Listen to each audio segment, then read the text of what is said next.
Salut à tous, c'est Christophe pour la chronique politique. Ça fait un certain temps que je voulais vous faire une vidéo sur un livre de Michel Houellebecq qui est sorti en 2015 et qui avait fait un petit peu polémique à l'époque, notamment il avait été accusé d'islamophobie. Et donc, comme ces temps-ci, justement Houellebecq sort un nouveau livre, Anéantir, je me disais que c'était l'occasion de vous faire cette vidéo. Alors, tout d'abord, je ne suis pas du tout un spécialiste de Houellebecq, je n'ai pas lu d'autres livres que Soumission. D'ailleurs, Soumission, je ne l'ai pas lu, je l'ai écouté en livre audio. Et donc, tout ce que je connais de l'auteur, à part cet ouvrage, se base sur ce qu'on lit dans les journaux ou sur Internet et sur les polémiques, donc notamment sur l'islamophobie supposée de ce livre, Soumission, et également sur les questions de misogynie dont Houellebecq serait coutumier dans ses ouvrages. Et donc aujourd'hui, je vous propose de faire une analyse, de vous donner mon avis justement sur ce roman et notamment sur la question de l'islamophobie, mais aussi d'avoir une lecture un petit peu politique de cet ouvrage au-delà de cette question. Alors, Soumission est donc un livre qui à sa sortie a fait polémique sur les questions de l'islamophobie et qui nous présente un monde, la situation se passe en 2022, où un président nouveau va être élu, et ce président est musulman, et donc va transformer la France en République islamique. Manque de chance pour Houellebecq, Soumission est sorti le jour même des attentats de Charlie Hebdo, ce qui a renforcé un petit peu le côté polémique du livre, et a fait que la promotion est un petit peu passée à la trappe. Alors, tout d'abord, pour ceux qui n'auraient pas lu le livre, je vais vous faire un résumé, et puis après on verra le côté littéraire et puis une analyse politique. Donc, Soumission, d'ailleurs Soumission est l'une des traductions possibles du mot islam, Soumission se passe en France en 2022. Le contexte politique est que en 2017, François Hollande a été réélu pour un deuxième mandat, donc on n'est déjà pas loin d'une dystopie ou d'un monde post-apo, quelque part. Et il se trouve que le deuxième tour de 2022, lui, oppose Marine Le Pen à Mohamed Ben Abbès, le président d'un parti musulman qui s'appelle la Fraternité musulmane. Également, on nous apprend au début du livre qu'il y a tout un contexte ethno-culturel très tendu, qu'on n'est pas très loin d'une guerre civile, puisque par moments il y a des émeutes, on voit des policiers, des militaires armés qui circulent. On nous dit d'ailleurs qu'il y a parfois des émeutes dans les banlieues, mais que c'est toujours l'extrême droite en fait qui a déclenché les émeutes. Et donc, on est à ce moment-là, en mai 2022, et on découvre notre protagoniste, notre héros, qui s'appelle François, qui est prof de fac à la Sorbonne, à Paris, et qui est prof de fac en littérature, et qui est spécialiste, qui a fait sa thèse sur Huysmans, un auteur du 19e, début 20e siècle. Et donc, on nous présente au début de l'ouvrage ce François comme étant un quadragénaire célibataire et quelqu'un qui c'est un prof de fac qui est célibataire endurci et qui puise son vivier de conquête dans ses étudiantes. D'ailleurs, on nous présente ce milieu universitaire comme un petit peu comme ça, c'est-à-dire tout le monde prend des amantes parmi ses étudiantes. Je ne suis pas sûr que ce soit une réalité concrète ou une description que les profs de fac apprécieraient. Mais donc voilà, ce François est un espèce de bobo parisien complètement désabusé et qui cherche des conquêtes, qui a à ce moment-là, en mai 2022, une amante qui est une de ses étudiantes un petit peu pérenne, qui s'appelle Myriam, qui est juive. Et elle et sa famille, devant le contexte un petit peu tendu qu'augure l'élection de Ben Abbès, vont partir en Israël. Donc il va se retrouver sans copine régulière. À ce moment-là, donc, il se trouve que tous les partis, d'abord le Parti socialiste, puis le centre et la droite, vont rallier Ben Abbès. Et donc, le Rassemblement national, enfin le Front national à l'époque, va se retrouver seul contre Ben Abbès, et c'est Ben Abbès qui va gagner, et François Bayrou va devenir Premier ministre de Ben Abbès. Alors, notre protagoniste François, lui, est totalement détaché de la politique au début de l'ouvrage. Donc, ce qui fait qu'au lieu d'aller voter au second tour, eh bien, il va, de peur de la guerre civile, il va partir en province, dans une maison de famille. Et donc, va suivre tout ça un peu de l'extérieur. D'ailleurs, en se rendant en province, il va à un moment s'arrêter sur une aire d'autoroute. Il va découvrir une station-service où il y a eu un braquage avec les braqueurs qui sont morts et les tenanciers qui sont morts aussi. Et tout ce qu'il va trouver à faire, c'est prendre un sandwich. Donc une personnalité assez curieuse. Également, on va donc, à travers d'autres personnages que va rencontrer François parmi ses collègues, on va apprendre un petit peu également plus du contexte politique. Donc, en fin de compte, cette ascension d'un président musulman se fait aussi avec des tensions d'un point de vue identitaire. On apprend qu'il y a notamment des groupuscules identitaires qui sont quand même assez crispés, qui cherchent à accélérer la venue d'une guerre civile. Il y aura d'ailleurs des incidents lors du deuxième tour qui devra être fait une deuxième fois parce que des urnes vont être volées. Donc il va falloir recommencer un deuxième tour. Mais le résultat est le même, c'est Ben Abbès qui passe. À ce moment-là, donc, notre protagoniste rentre sur Paris et n'est plus professeur à la Sorbonne, puisque dans le programme de Ben Abbès, il y a notamment tout un volet culturel, et Ben Abbès a décidé que seules les personnes qui étaient musulmanes pourraient enseigner. Et comme François, à ce moment-là, se fiche un petit peu de ses paperasses administratives et était un petit peu en vadrouille, le délai est passé et il est mis à la retraite d'office comme d'autres de ses collègues. Ensuite, on va avoir toute une partie où ce François va être complètement désœuvré puisqu'il n'a plus de travail, il n'a plus de compagne non plus, et donc il va errer, entre guillemets, symboliquement, c'est-à-dire qu'il va aller aux putes, enfin aux escortes, parce que c'est un bobo et qu'il a les moyens, avec pas mal de passages assez vulgaires, dégradants, dans les formes de description, mais ça j'y viendrai dans mes remarques sur l'écriture.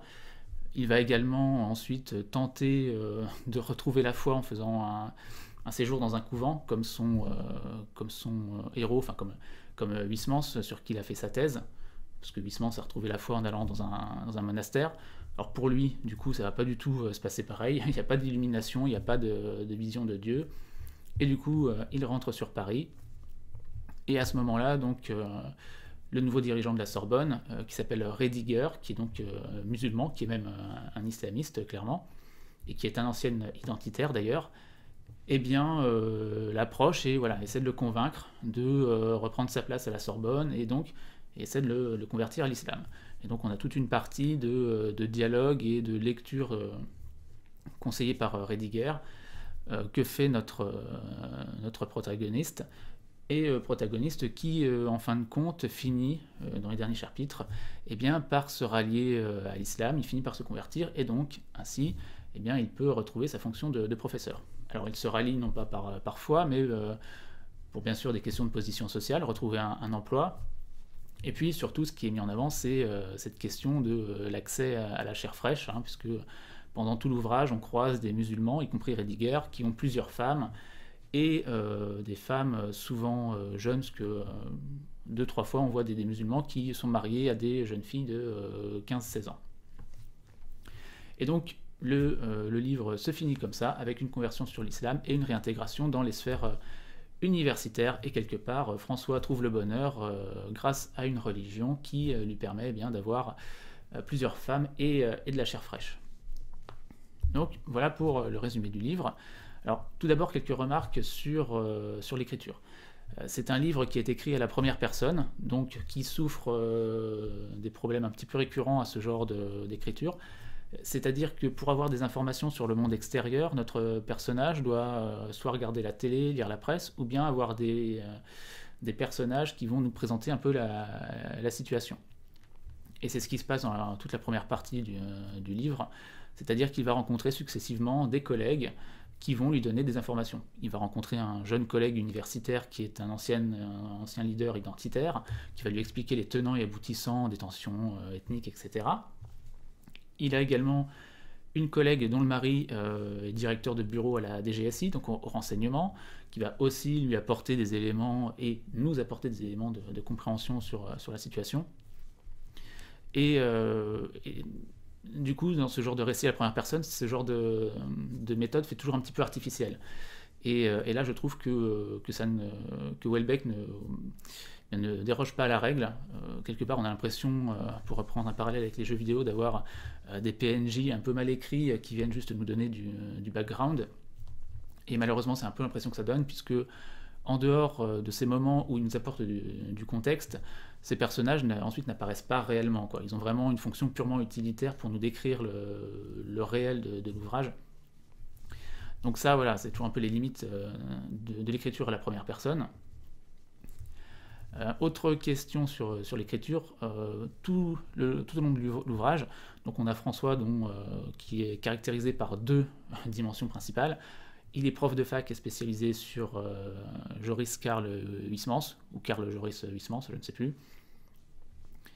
Et il est à la recherche de chair fraîche. Ce sont vraiment les 2 dimensions un petit peu opposées du bonhomme, c'est-à-dire qu'il y a un côté très intellectuel et un autre très basique, très animal.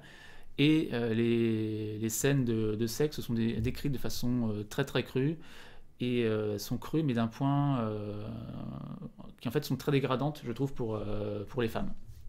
Là-dessus, je rejoins complètement les polémiques sur la misogynie de Houellebecq. C'est-à-dire que c'est pas juste de la description pour montrer que le mec cherche de la chair fraîche, c'est que c'est vraiment c'est un côté vulgaire, quoi. Enfin, voilà, il prononce le mot chatte 4-5 fois. Enfin, il y a un moment. Et ce que je trouve déplaisant dans ça, alors personnellement je suis un charretier dans la vie quotidienne, hein, ça se voit pas à l'écran, mais les jurés ou la vulgarité me gênent pas forcément, mais là je trouve que dans cet ouvrage ça pose question, parce que cette vulgarité qui est vraiment, je trouve, rabaisse uniquement la femme pour le coup, qui est vraiment vue comme un bout de viande de A à Z dans le bouquin. Ce que François cherche, c'est pas les sentiments, c'est vraiment la chatte, pour reprendre un terme de l'ouvrage. Ça me fait penser quelque part à cette fascination qu'a l'art contemporain pour le pipi caca popo. Vous savez, l'art contemporain qui est très axé autour de trucs un peu tabous entre guillemets dans nos sociétés, et qui est transgressif, c'est-à-dire qu'il va maltraiter notre morale commune, la bienséance, etc. Mais c'est une transgression qui est là pour choquer le bourgeois, qui est aussi la cible de cette culture, de cet art, et bourgeois qui justement aime cette transgression, ce côté transgressif, parce que il a un peu l'impression de s'encanailler gratuitement, et sans pour autant qu'il y ait derrière de discours politiques qui remettraient en cause voilà, sa position sociale. Toujours le côté un petit peu idiot, un petit peu vide de sens de cette transgression dans l'art contemporain, et quelque part, eh bien, j'ai l'impression d'avoir un petit peu la même chose dans ces passages un petit peu vulgaires de Houellebecq. C'est-à-dire que c'est des passages qui vont un petit peu aguicher son lectorat bobo, qui cherche un petit peu des sensations, mais sans pour autant qu'on aille jusqu'à tenir des propos qui pourraient remettre en cause quoi que ce soit dans les strates sociales ou quoi que ce soit. Donc, ce côté vulgaire, je pense que c'est en partie marketing, pour justement donner les petits frissons du côté décadent, transgressif à son lectorat. On a le lectorat qu'on peut, j'ai envie de dire. Et d'un autre côté, effectivement, il y a toujours cette question, est-ce que François, quelque part, le personnage, est-ce que c'est pas aussi une partie de Houellebecq ? Est-ce que Houellebecq crée un personnage 100% de fiction, ou est-ce qu'il est vraiment misogyne ? Et franchement, s'il pense ne serait-ce que 50% de ce qu'il y a décrit dans le bouquin, c'est humainement, c'est pas quelqu'un d'extraordinaire, quoi. Enfin, au-delà du côté les femmes sont juste des bouts de viande, c'est des bouts de viande et c'est Bobonne qui fait la cuisine, quoi. C'est vraiment ça. Donc c'est pas vraiment une image très glorieuse de la femme. Donc si ne serait-ce que 50% est pensé par Houellebecq, on est vraiment chez quelqu'un de humainement assez minable. Honnêtement, je suis incapable de vous dire ce qu'il en est, s'il le pense ou non. J'ai pas lu assez de livres de lui. Les polémiques médiatiques sur la question sont ce qu'elles sont. Houellebecq nous dit que Soumission est une satire, donc bon, peut considérer qu'il ne pense pas la même chose que ses personnages. Néanmoins, après l'écoute d'un seul de ces livres, je suis incapable de vous dire s'il le pense ou non, et j'espère que non. Donc voilà pour ce qui est de la forme. Maintenant, venons-en à la question politique. Alors, bon, il y a la question de la misogynie, mais du coup, là, je viens de l'aborder. Alors, passons à la question de l'islamophobie supposée du livre. Alors, l'islam qui est dépeint dans Soumission est un islam tout à fait réaliste. C'est-à-dire que c'est l'islam qui a cours globalement dans les sociétés un petit peu traditionnelles ou archaïques. C'est-à-dire, oui, c'est une société patriarcale, polygame, où le temporel et le spirituel, c'est-à-dire le politique et le religieux, ne sont pas séparés. Et clairement, sur ce côté-là, on n'a pas un islam fantasmé, voilà, ou qui serait vraiment même une caricature telle l'Afghanistan. On est vraiment sur quelque chose qui peut tout à fait avoir cours dans d'autres pays, ou même chez nous, là où le regard républicain ne va plus. Pour ce qui est des descriptions, on n'est pas non plus dans une forme de mépris affiché pour l'islam, pas du tout, c'est-à-dire qu'on n'est pas sur des termes péjoratifs pour cette religion, comme on peut l'être pour les femmes, par exemple. Et même au contraire, on sent une forme de respect pour cette religion, un côté où elle a préservé voilà, certains modes de vie, la cellule familiale, ce genre de choses, que n'a plus notre monde moderne, puisque toute une partie des ouvrages de Houellebecq, d'après ce que j'en ai compris, porte sur la critique en fait de notre monde moderne, et ce monde qui voudrait faire le bonheur de chacun, mais qui en fin de compte ne fait que le malheur de l'individu qui est livré à lui-même. Et effectivement, voilà, quand on a ce personnage, François, qui a certes une réussite sociale, mais qui est seul, qui n'a pas fondé de famille, etc., c'est un petit peu ça. Et sur ce côté critique de la société moderne, eh bien, l'islam sert justement à mettre face à face notre société individualiste, où on est censé être épanoui, libre, etc., émancipé, et d'autre côté, la société traditionnelle, qui est certes extrêmement contraignante, il faut être marié, enfin, il y a des contraintes sociales plus importantes que dans nos sociétés modernes, mais qui en contrepartie offre, sans qu'on ait à combattre, entre guillemets, eh bien, le bonheur simple d'une vie de famille. Hein. On va vous trouver une femme, puisque dans l'ouvrage, les universitaires convertis, on leur trouve une femme parmi les étudiantes, directement, c'est le cadeau bonus. Et donc, je ne pense pas que ce soit un livre qui soit islamophobe du tout. Simplement, l'islam, qui est une religion qu'on a aujourd'hui chez nous, sert à mettre en exergue les travers aussi de notre société moderne à nous, et fatalement montre ce qu'est une société traditionnelle. Mais c'est l'islam, mais je pense que ce serait à peu près la même chose si c'était l'hindouisme, par exemple. Donc, livre islamophobe, je ne pense absolument pas. Je pense plutôt que c'est un livre qui est une critique du monde moderne à l'aide d'une société traditionnelle. D'ailleurs, François, avant de se tourner de dépit vers l'islam, se tourne vers la société traditionnelle européenne, hein, puisqu'il va faire comme son héros Huysmans, il va essayer de faire sa retraite monastique pour essayer de trouver Dieu. Il cherche aussi quelque part une femme comme les décrit Huysmans, ce qu'il appelle une femme pot-au-feu, c'est-à-dire une bonne ménagère qui comble son mari, une femme un peu serviable, voire servile. Et c'est uniquement de dépit, parce qu'il ne trouve pas l'illumination chrétienne dans ce monastère, qu'il va se tourner vers une autre tradition que la tradition européenne. Donc, alors, cette critique du coup de la modernité pourrait être intéressante. Personnellement, ça m'intéresse toujours, mais je trouve que toute cette partie critique de notre société moderne et de l'individu isolé, du coup, entre en confrontation quand même frontale avec le rapport que François a avec les femmes. C'est-à-dire qu'il a un rapport très très moderne, entre guillemets, à l'autre et à la gente féminine, c'est-à-dire un produit de consommation comme un autre. Il est individualiste, c'est son plaisir à lui qui compte, et les autres sont là pour l'assouvir.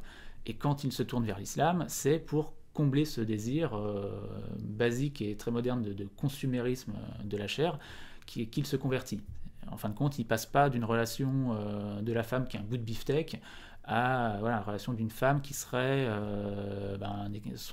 son équivalent avec qui il faut qu'il s'épanouisse, etc. Non, il va parce que c'est de la chair fraîche et des personnes qui sont capables de lui faire des petits plats, très clairement.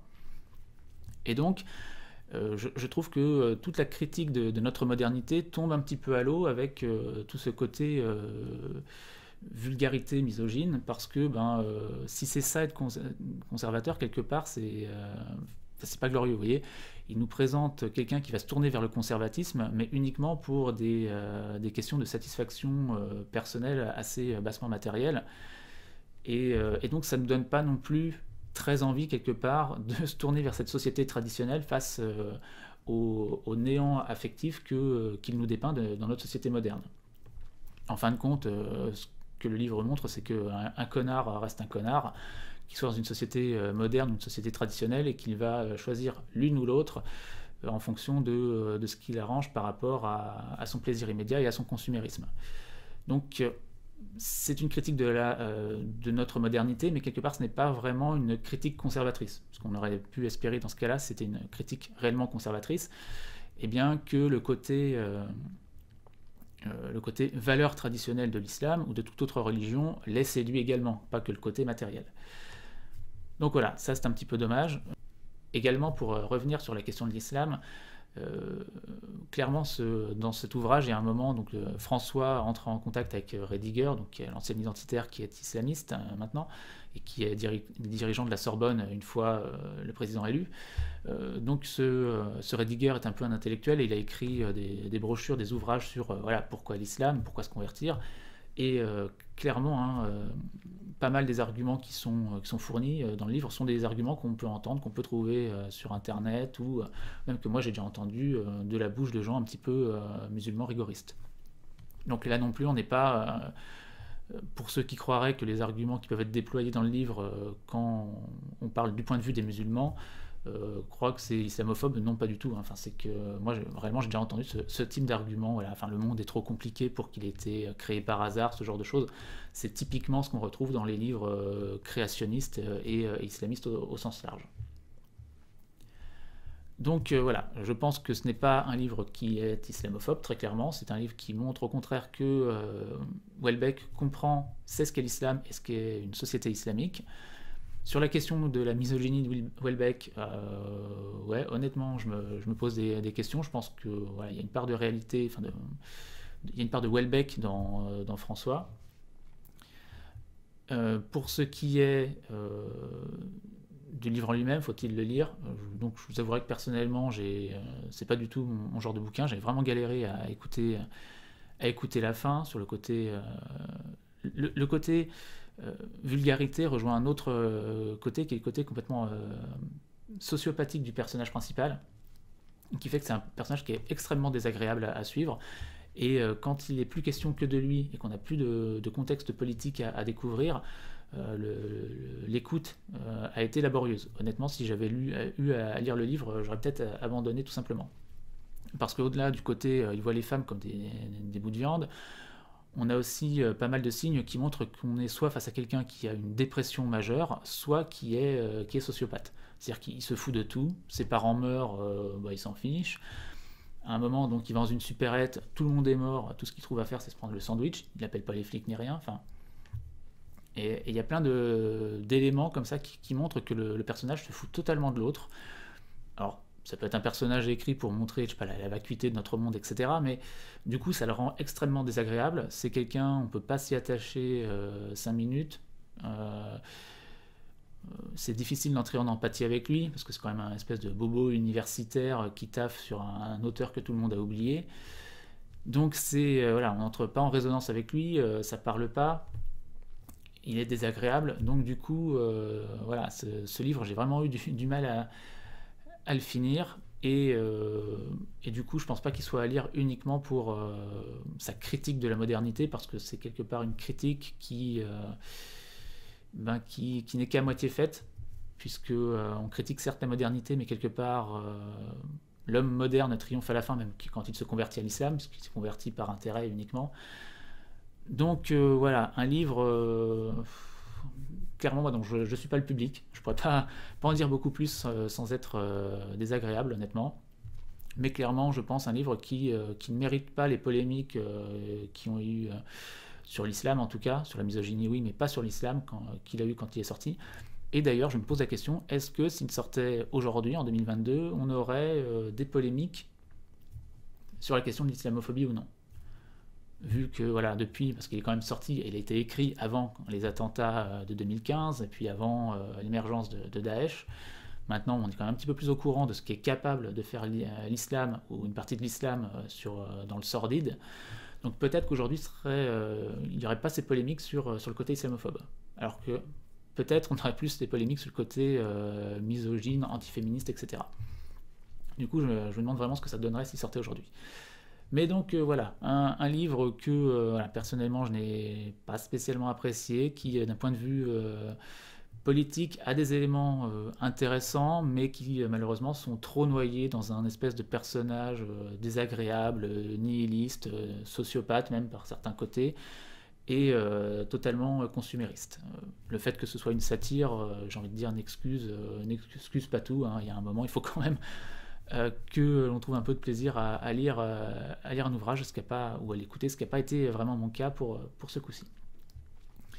Donc voilà, pour ce qui était de cet avis sur Soumission, n'hésitez pas à me donner vos avis également en commentaire si vous aussi vous l'avez lu, parce que n'étant pas fan de Houellebecq ou de ce genre même d'ouvrage très personnaliste ou existentialiste, je ne sais pas trop comment dire, vraiment j'ai du mal à juger ce genre de choses. Bref, en tout cas, cette vidéo est terminée. Si vous avez apprécié, bien n'hésitez pas à vous abonner à la chaîne et à la partager. Et sur ce, je vous dis à la prochaine.